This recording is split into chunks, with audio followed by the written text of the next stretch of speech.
मित्रांनो, ठरलं तर मग या सिरीजमध्ये काय घडले आपण ते बघणार आहोत. रविराज सर्वजण सांगतात की काय घडले त्या ठिकाणी. बापूच्या फोटोकडे बघून महिपत कुणाला तरी कॉल लावत होता, पण त्यांनी काय उचलला नाही. इकडे महिपत प्रियाला दफन करण्यासाठी घेऊन आलेला असतो. प्रियावर खूप चिडलेला असतो. तसं तो करतो देखील. तिचे हातपाय बांधून त्या खड्ड्यामध्ये ते टाकतात आणि नागराज आणि महिपत विचारतो की तू असं का केलंस, मला का धमकवत होतीस, तुला याच्यामागं काय हेतू आहे, तुला आता मी ढगातच पाठवतो. मी काहीच नाही केलं असं ती वारंवार सांगत असते, पण कोणीच ऐकेना. शेवटी पिस्तूल रोखतो महिपत आणि याच्यातून जेवढ्या गोळ्या येईल ना तेवढं तुझ्या कानपट्टीत घुसतील आणि लगेच तू मरशील. बबली माती खाली दबली असं तो सारखं म्हणत असतो आणि मी काहीच केलं नाही अशी वारंवार ती बोलते, पण कोणीच काही ऐकेना. मी का करू असं देखील म्हणत होती, पण ती काही ऐकेना. शेवटी तिला मातीत गाडून टाकण्यात येतं. नागराज तिच्याकडे पाहून खूप हसतो. इकडे चैतन्य, अर्जुन, सायली यांच्यामध्ये डिस्कशन चालू असतं की दुसरा ट्रॅप काय असेल, तो कसा घाबरला, त्यांनी कोणाला कॉल लावला असेल, कॉल लावल्यानंतर त्यांनी उचलला नाही तर आपलं नाव कळालं असतं. इकडे प्रिया खूप रडकुंडी आलेली असते, गायावाया करू लागते. मला सोडा अण्णा, मला सोडा काका, मी काहीच केलं नाही, मी का बरं करू, माझ्या ह्याच्यामागं काय येतो असू शकेल, असं ती खूप विनवणी करू लागते. शेवटी अचानक हसते आणि बोलते की मला तुम्ही मारलं तरी तुम्हाला काहीच कळणार नाही, कारण तरी तुम्हाला धमक्या चालूच राहतील. मग मी मेला धमक्या तुम्हाला कोण देईल. त्यांना क्षणभर पटतं. इकडे सर्वांसाठी कॉफी सायली घेऊन येते आणि रविराज बोलतो की असं काहीतरी आपण करायला हवं जेणेकरून महिपत बाहेर येईल.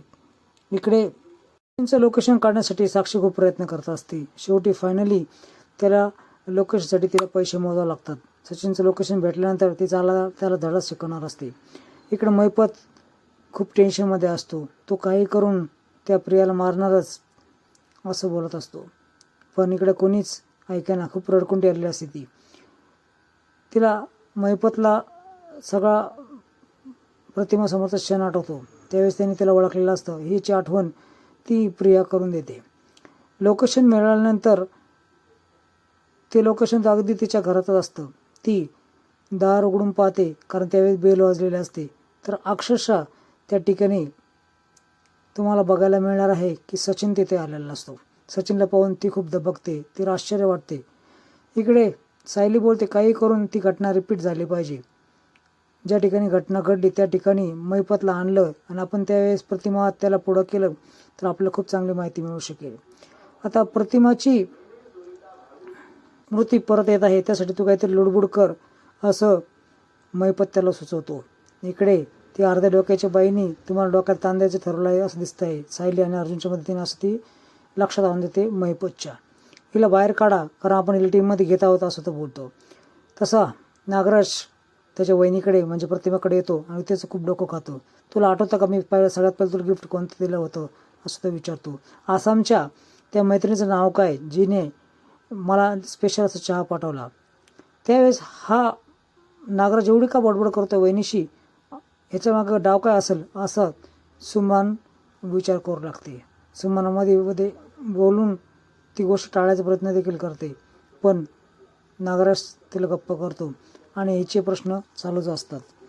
इकडे सायली आणि अर्जुन डिस्कशन करत असतात रविराजशी की ती घटना पुन्हा रिपीट करायची आणि त्या घटनेच्या वेळेस आपण वेल प्लॅन करून प्रतिमा तिथं आणायचं, जेणेकरून त्याला ऐनवेळेस आठवेल की आपण काय केलं होतं. ती मृत्यूची घटना घडण्यापूर्वी प्रतिमा पूर्णपणे वाढदिवसाचा सगळा प्रसंग सांगते आणि ते लॉकेटविषयी देखील आठवण करून देते. हिला सगळंच आठवत आहे, आता काहीतरी नवीन डाव साचवावा लागेल असं नागराज विचार करतो. इकडे सुमन देखील विचार करत राहते की महिपतचा कॉन्टॅक्टमधला माणूस आहे, धोका निर्माण होऊ शकतो. इकडे रविराज, सायली आणि अर्जुन डिस्कशन करण्याने फायनल स्टेप करायची ठरवतात. त्यासाठी लोकेशन ठरवलं जातं जे ॲक्सिडेंटचं लोकेशन असणार आहे. सुपर आयडिया आहे अशी वहिनीची चैतन्य असं बोलतो. तसं सायली, रविराज पूर्णपणे प्लॅन करतात की काय करायचं आहे. इकडे अर्जुन आणि सायली बोलते की प्रतिमा त्याला त्रास होणार नाही याची आपण दक्षता घ्यायला पाहिजे.